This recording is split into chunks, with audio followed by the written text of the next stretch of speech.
दोस्तों आगे से देखना है हमें नोटिस के उद्देश्य। अभी तक हमने नोटिस का अर्थ देखा कि जिसमें किसी भी तरह के कायदे के साथ में अगर कोई वैधानिक रूप से अगर कामकाज नहीं चलता है कंपनी में, तो ऐसी जानकारी याद दिलाने के लिए जो पत्रक दिया जाता है जिसे नोटिस कहा जाता है। अभी नोटिस देने के पीछे के उद्देश्य क्या होते हैं वो हमें देखना है।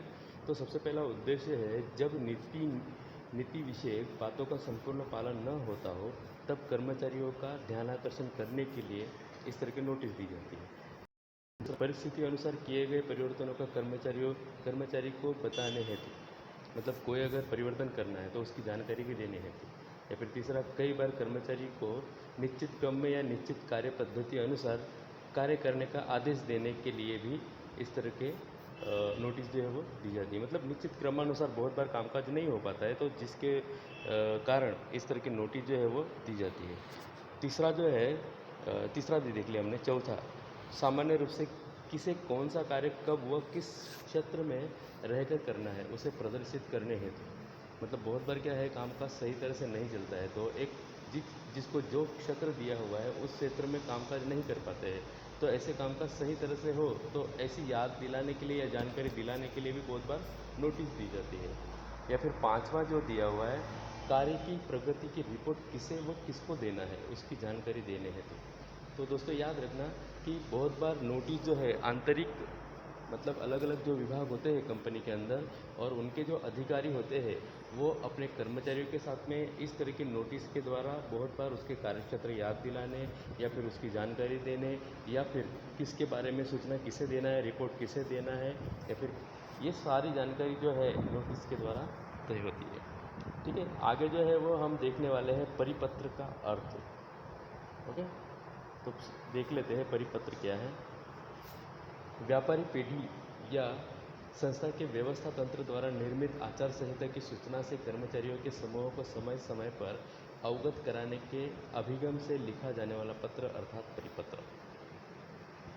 मतलब जो व्यापारी संस्था या फिर व्यवस्था तंत्र द्वारा जो निर्मित आचार संहिता यानी कि डिसिप्लिन होती है, उस डिसिप्लिन को सूचना से या फिर कर्मचारियों के समूह को एक समय समय पर अवगत कराने यानी कि याद दिलाने या फिर जानकारी देने हेतु जो पत्र लिखा जाता है उस पत्र को परिपत्र कहा जाता है।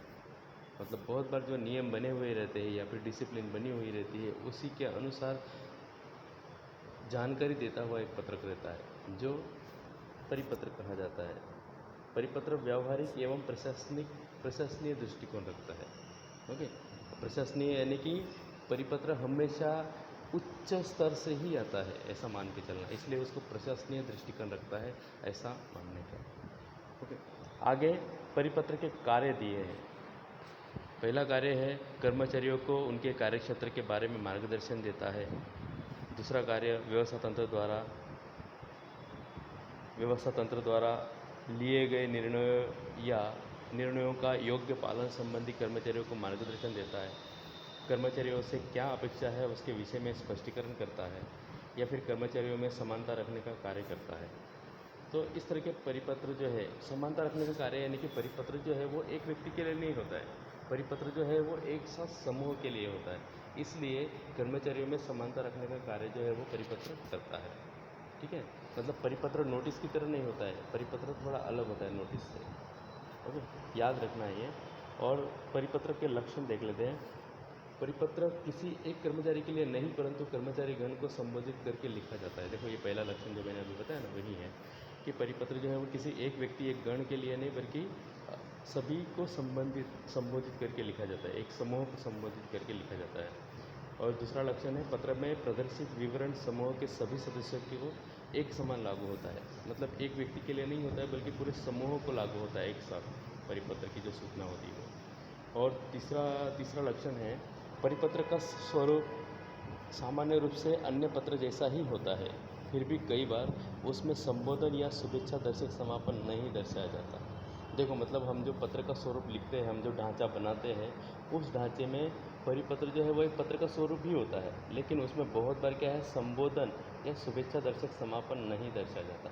अब शुभेच्छा दर्शक समापन यानी कि क्या, जो अंत में साइन वगैरह की जाती है, आपका विश्वसनीय वगैरह हम करते हैं ना, उस तरह की बात नहीं होती है। या फिर संबोधन जैसे कि श्रीमान, श्रीमती, महोदय, महोदया, क्योंकि ये सब एक व्यक्ति के लिए हो सकती है और ये परिपत्र जो है वो एक व्यक्ति के लिए नहीं होता है, समूह के लिए होता है। इसलिए ये सारी बातें आप ना भी लिखो ना इसमें तो चलता है, मतलब नहीं लिखी तो ही परिपत्र माना जाएगा।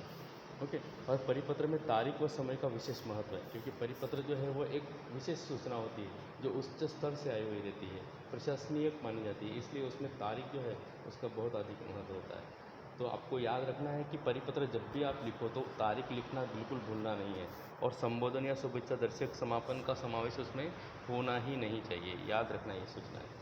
और परिपत्र में निश्चित वर्ग के कर्मचारियों को नीति विषयक निर्णयों के अमल की और ध्यानाकर्षण हेतु लिखा जाता है, मतलब निश्चित नीति विषयक निर्णयों के अमल होने के लिए, मतलब मानो कि 15 अगस्त को सभी को झंडा लहराने आना ही आना है, सभी कर्मचारियों को, तो इस कारण ये लिखा जाता है। तो हम कल इसके बारे में बातें करेंगे।